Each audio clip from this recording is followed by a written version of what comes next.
Hi, everyone, and welcome to this week's episode of Relationship Talks. I am your host, Laurie Brooke, and together we will get to take a look at what goes on behind closed doors. Today, I am joined by Dan Hegerich. So, hi, my name's Dan Hegerich, and I'm so glad to be here with you, Laurie, that we're going to talk about relationships. And the way I view relationships from my personal experiences is that self-love is the ultimate relationship you can have with yourself. Dan Hegerich is a 6-time cancer survivor turned heroic life and wellness coach. After abolishing the allopathic medical model of health, Dan surrendered to his highest self and created and applied a philosophy of life and love, resulting in being cancer-free in 5 months.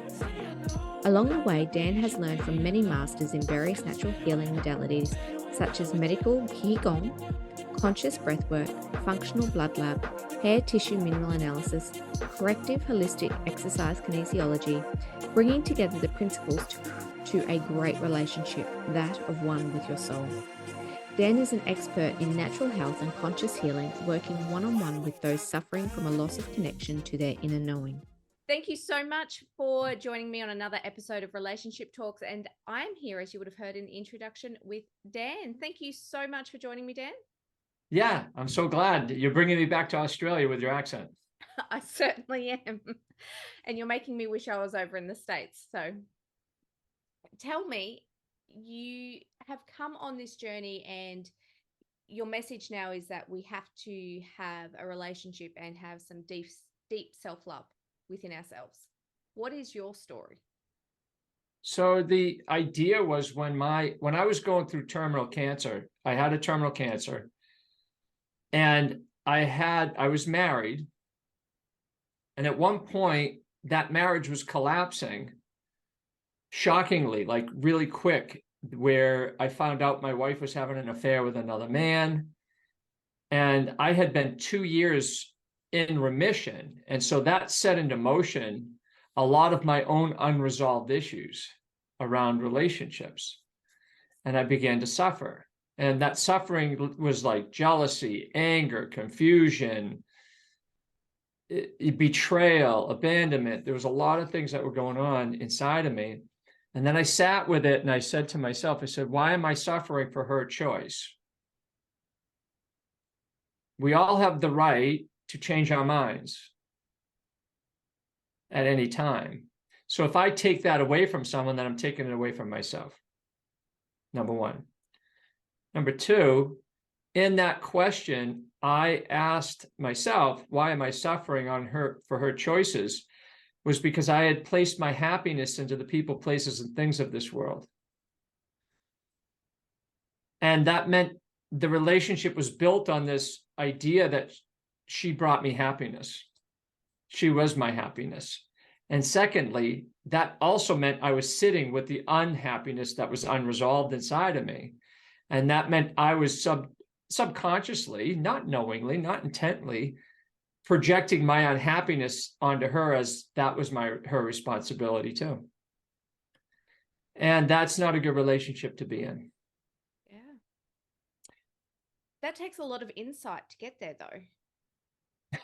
Takes a lot of pain. Takes just a lot of pain. Just takes a lot of pain. Get to that first part where you go, I'm not responsible for their choices, and their choices don't have to have that impact on me. There's a lot of insight to get to just that first point. And then to get to the second point that you mentioned, there's even more insight into that. So what was your journey to get there? That was the process of waking up, because when I was diagnosed with cancer about 3.5 years later, 4 years, 5 years earlier, 1994, and we separated in 99. So 1994, I went into the office of Dr. Lawrence Cloud, where I was there. I was really sick, and I wanted to know why. They took a biopsy. So there was some signs that it might be cancerous. Is it benign? What is it? So I was somewhat open-minded and trying to do some sort of mantra of just be open-minded. I really don't know, to hide my nervousness and my fears, right? That was really a technique or a strategy. When I went in, he was standing up and we met eye to eye and we shook hands, and he just gave me a powerful question. And he said, Dan, how did you get into the business of cancer? So that triggered the core of who I am, or who I can be in this lifetime. Meant I took the question inward. I said, how did I get into the business? What was I doing or not doing that led me down this path to here right now? And the first thing that came to mind, and it was really profound, it just that if I was more Christ-like, would I be here in my life? And I said, no. It was like a real loud no. And that was only because the language I grew up in was Catholic. So that wasn't some sort of coming home Jesus moment. It was just an intellectual insight that I later reflected on it and said I was not being my true authentic self, or in my true authentic nature, which has two parts. One, I'm the author and creator of my reality. Ooh, that was hard. And then the second one was that I have to have a relationship with myself. And that self is, who do I want to be in the world? Not who I am, but who do I want to be? Not what do I want to do, not what do I want to have. Who do I want to be in the world? And that meant I had to have a relationship with myself. I didn't have one with myself. And it was that inner voice, that higher reasoning, that I guess everyone could call it your soul. We call it your daimon. I call it your daimon, right? That's the opposite of the demons. Yep. So we have our demons, and then the opposite is our daimon. And so if I heard my daimon, I would do it whatever I could to stuff it down, because I had to save my social mask. I had to please everybody and fit in and be accepted.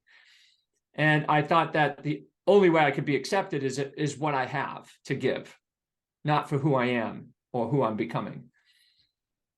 So that led to a bipolar illness. This whole episode in 1990, I went through, I'll step back. I went through the medical model for chemotherapy and radiation. And that's when I had to really start to look and take care of myself and start to really say, hey, if I want to live, I'm going to have to start exploring this. And that was where the relationship went on rocky grounds, because now I'm not being the self I was by giving my wife everything and pleasing everything and doing all that. And then I was starting to feel agitated because she didn't know how to really meet my needs. Or secondly, I didn't even know what my needs were. Like I couldn't even really express what I was feeling. I had no emotional literacy. I was in survival mode.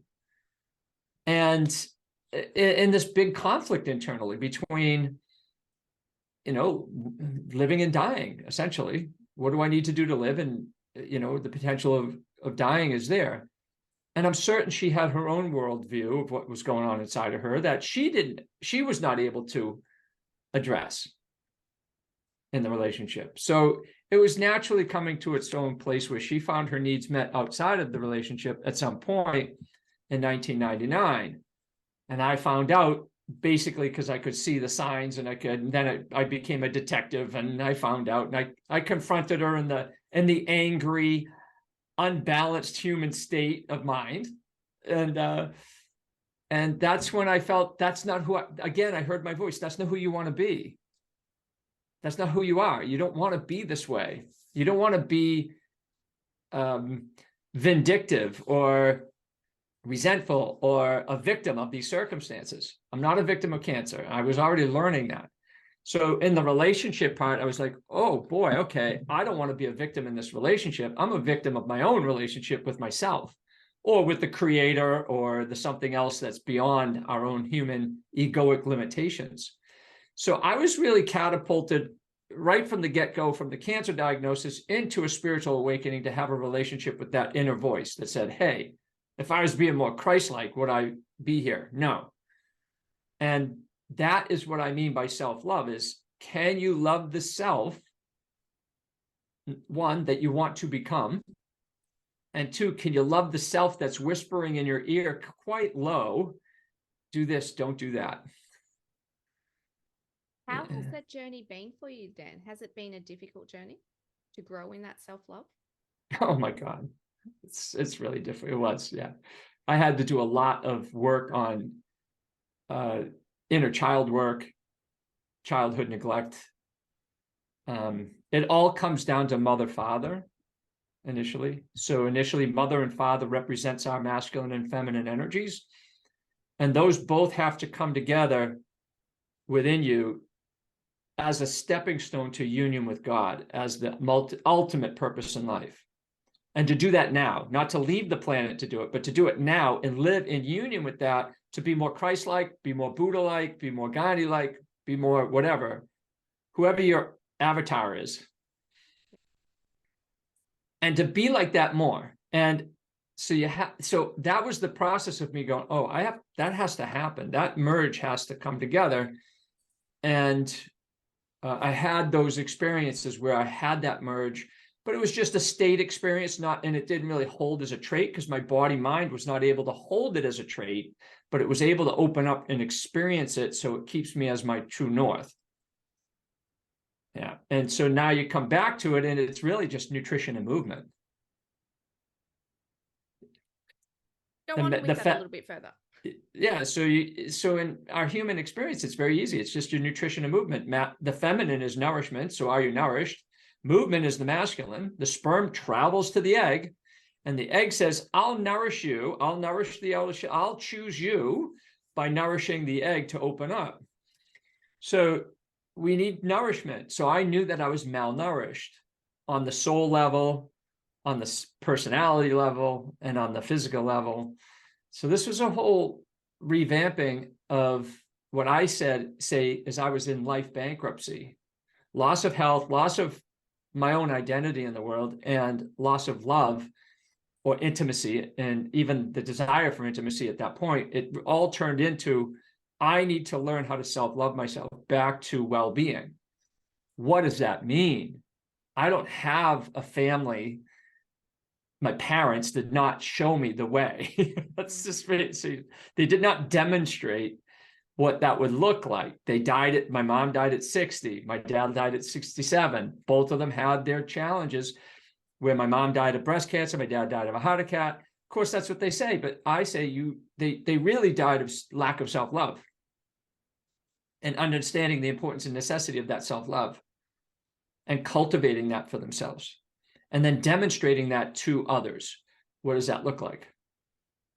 So what does self-love look like for you now? Well, I have to know my number one self-care. What do I do? What do I do to keep me at my best? What do I need to do? And rest and sleep are very important. I would say that's a default for everybody, a good night's sleep. Yep.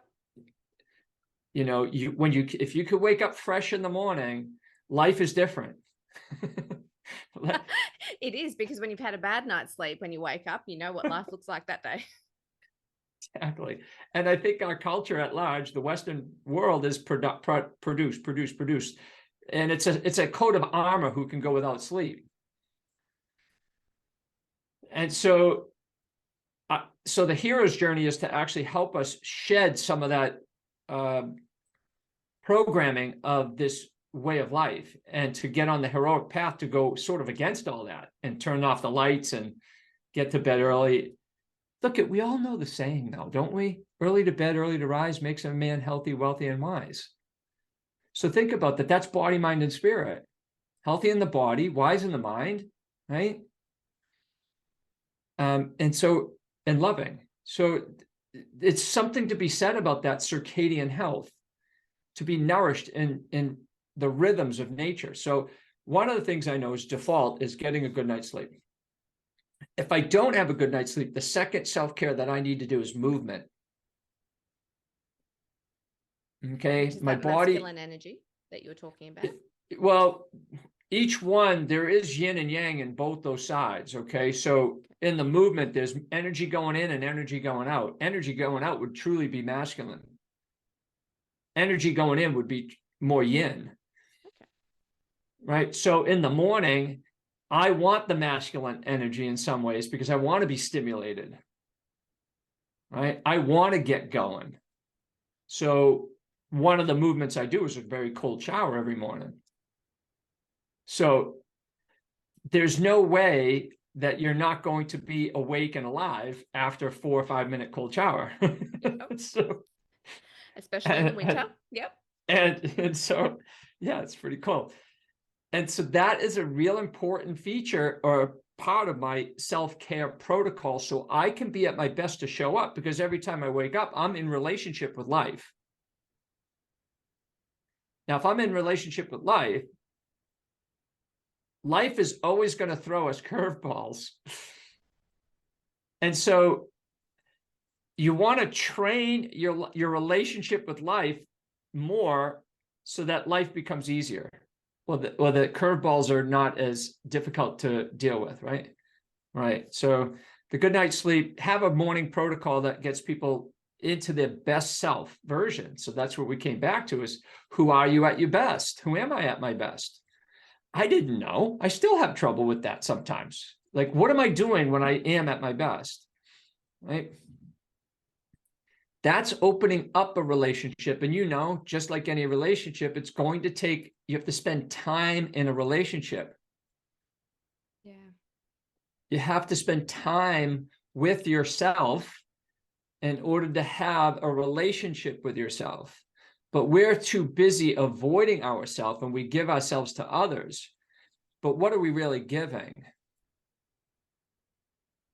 Are we empty and we're giving? Are we on debt? Like, are we on debt and we're giving some resentment? Like, because now I just charged it on my Vitality, credit card. Yeah.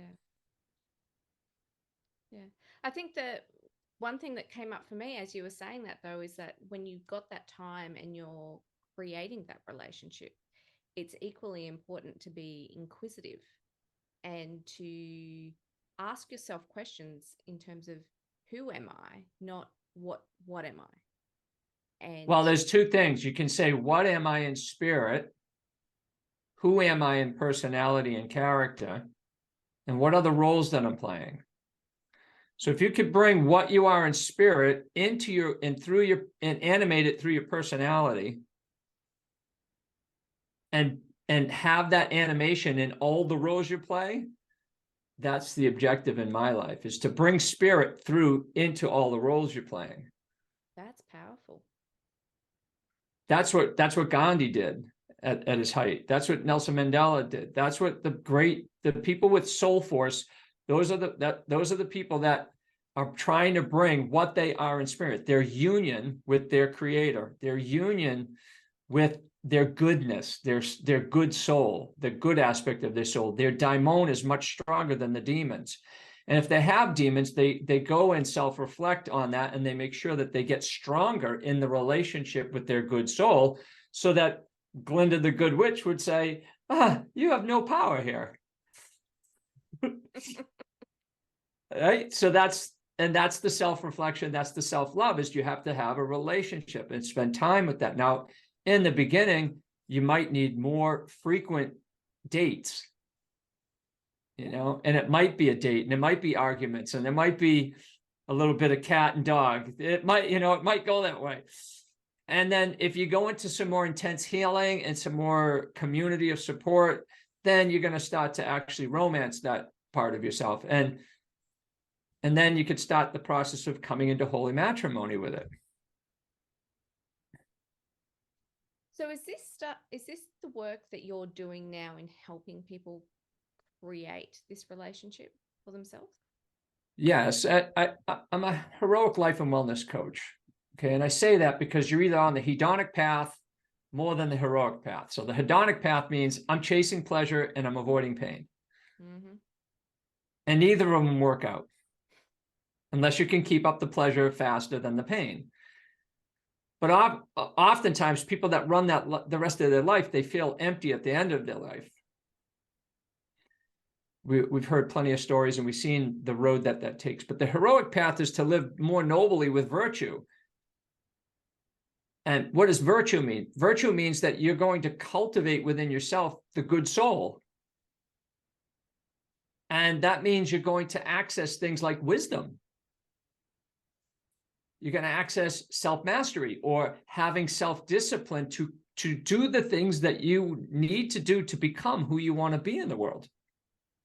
And then you have to have self-control over the demons that are saying, hey, come on over this way, come on over the fun side.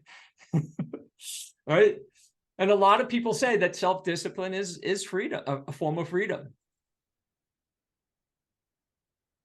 It's an interesting concept, self-discipline, because whilst it is a form of freedom,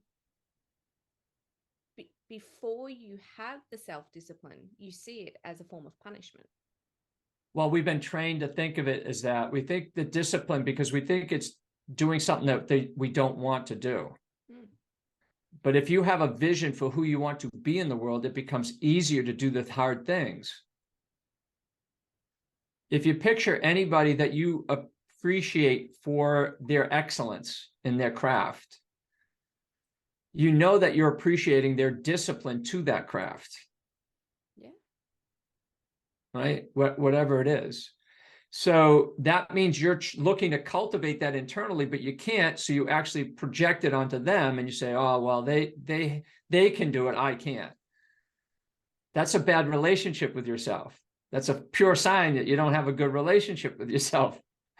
And if you're trying to belittle someone's excellence and success, no matter what it is, whether it's whatever, once you start to belittle or defend yourself, or you know that there's a wound in there somewhere.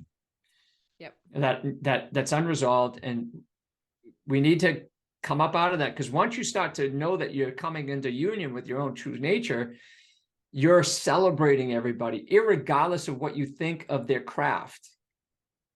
You're celebrating their virtue to their craft, their love for it, their courage to carry it out, their providing hope for other people in that genre, whether it's a strongman competition or a singer or a poet or whatever, or even a great accountant, someone that's great with money. You know, some people just appreciate, wow, you just spent 20 years diving deep to mess it all up, right? Rich dad, poor dad. People haven't learned about his methodology. And so when we start to see those people that we admire certain characteristic traits, that's their virtues in action. And now I know I have that latent in me, and I want to cultivate that relationship with those virtues. That's the heroic path, because it takes a lot of courage to offset the demons that are constantly at your beck and call. And our society is built on disease, dysfunction, and delusion. It's built on a premise that disease is inevitable and out of your control. You're a victim of life just by being born. And so we have products and services that will take care of all that. You have nothing to do with it. You're off, right? There's a scapegoat everywhere for you. And we're going to take care of all your needs and make it comfortable. That's the hedonic pathway. So we always want to have our life easy, but then in wanting to do everything easy and comfortable, life becomes harder. And the same thing in relationship. You have to have the hard conversation with yourself. And if you're in an intimate relationship or even just a stranger, you have to have those. There could be awkward conversations that need to be addressed, right? And in order to do that, are you at your best? So where do you find that people struggle the most along this journey? If they're going to childhood wounds unresolved. It's their relationship with their mother and father, and the birth, how they were birthed first. Those are the first places I see a lot of a mess. So whenever I have someone come in and I say, hey, we're going to discuss this, but I say, what's your relationship with your mom? They roll their eyes. What's your relationship with your dad? He's non-existing. See what I mean? And if you don't clear that within your own heart, how are you going to actually how are you going to have the courage to follow what you need to do to make yourself a whole human being in union with your God? You can't. Or you will start off giddy and then you'll sabotage it. You'll find a way to sabotage it because you're still unresolved, or you'll still look for me to parent you or codependent on me. That's not what we're here for. We're here for an empowerment, heroic journey. And a hero is going to need challenges. And you're gonna have to be afraid, and it's going to be intense with a compassionate side, with an empathetic side, right? So we start with that, but then we just playfully say it's nutrition and movement. We have to get you nourished. You have to get you have to get your energy dialed in, because you need energy to make any kind of change. So if you think of the caterpillar in the chrysalis stage, it needs a lot of energy to move to the butterfly. Right. So you need to be nourished, number one, and you need to move. We're designed to move. Now that's the fine game, and the artistic expression of life is how we go about doing that. Right? But why do you want to do it? So you could play the game better, so you could be better, so you could be more Gandhi-like and stop complaining. And that you have protection and a shield around the demons that are haunting you. Yeah. And I think it's important for people to understand that it doesn't mean that life becomes easy all the time. You still have challenges. No, you say bring it on when it's hard. It equips you better to deal with those challenges. Yeah, I gave the analogy to some family members. So I said, look, if you sign up to go learn how to box, and you get in the boxing ring, and the opponent comes over and hits you in the head, and you go crying to the coach and say, hey, that guy hurt me. Well, the coach says, look, you signed up to box. This is what you do. You get hit. And the guy goes, no, I don't want to get hit. It's his fault that I'm hurt. You're blaming the guy for hitting you. Well, look, we all came into life, and in life, we're going to get knocked around. So you're going to want to consider it reasonable to train so you can dodge and weave the hits. And you can block. And you can block, and then you can counterpunch with great kindness. Great, like, bring it on. Okay, this is going to be, it's not an easy shift. I get it. And I know that. When I get into the cold shower, bring it on. Okay. I remember I caught myself about 2 weeks ago complaining. Cold shower? This shit's really cold. It's cold. So I do 4 minutes. I have the timer on for 4 minutes. So then my daimon, my higher self, said, all right, you're going to complain? 4 minutes and 3 seconds. You're going longer today. Just 3 seconds. And I was like, oh, all right, well, you're my boss. I'm working for you. I'm working for the daimon. I'm not working for the demons. Got in, and now it's 4 minutes and 4 seconds because I complained the other day a little bit. And I just, all right, if you keep complaining, I'm going up 1 second. That's my guru. That's my grandmaster. That's my wise sage saying, if you do the hard things today, it's not that life gets easier. It's just that you get better at playing the game, which the game becomes more enjoyable. You're still going to be exhausted at the end of a match. You're still going to be bumped and bruised a little bit, but you're going to look at that and go, whoa, I played the game today, and I played really hard. At the end of the day, what worked? What didn't work? How can I get better? Right. And you're ready to that's get a relationship with yourself. on. How do you get back up, and how do you move on? And that's a Stoic principles. Those are Stoic philosophies. It's also positive psychology, in modern times.